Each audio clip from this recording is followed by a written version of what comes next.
Hey guys, in today's video, we're gonna have a look into some of the power banks from Mycandy. Before we get started, make sure you hit the subscribe button and the bell icon to get notified each time I post a new video. Now without wasting much of your time, let's get into the video. In today's video, we're going to have an unboxing and quick look at these two power banks. One over here is Mycandy's 16,750 mAh battery, and on the left side we have its younger cousin with 10,050 mAh battery. So we will be distinguishing them based on 5 things you should consider before buying any power bank, which was the last video. And just in case if you missed that video, I will link the card up here, and also it will be there in the description box below. Either packages are similar in look and design. First of all, let's have an exterior look at the box. The box has a flapping design. These power banks comes with an original LG battery. The box is pretty minimal in design and color. On the back of the box, specifications are mentioned, which we will check back a bit later. Ooh. I have never unboxed a power bank with these standard of packing. To get the unboxing 100% successful, I think I should flip them. Out of the box, we have a 20cm micro USB charging cable and an Ahlaan guide, which is basically the user manual. And after a step further, we have our power bank itself. Wow. And the 16,750 mAh power bank itself. Ahlaan guide, micro USB.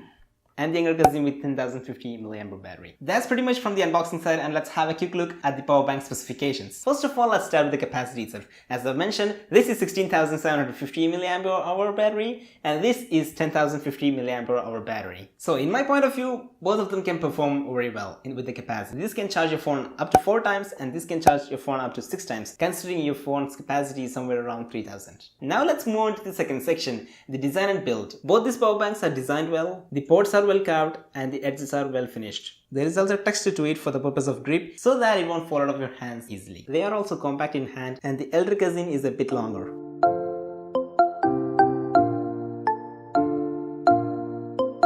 Moving to the input and output section, we have 2 USB-A outputs and a micro USB-in. Out of the 2 outputs, one of the output is a fast charger, which we'll talk in the next section.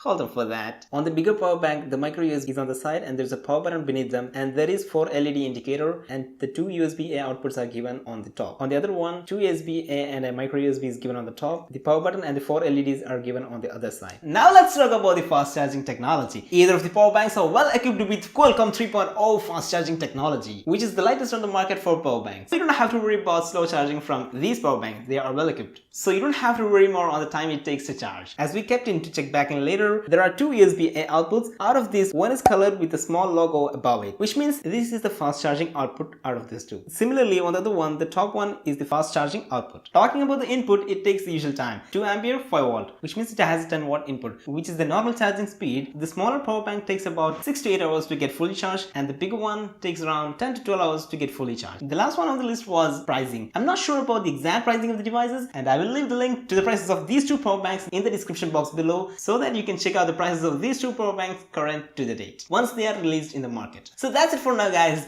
It was a quick look and unboxing of these 2 power banks. I hope you liked this video, and please don't forget to give this video a thumbs up if you liked it, and also subscribe to the channel if you haven't already. You guys have been watching Untitled Creations. This is me.suraif, and I will catch you in the next one.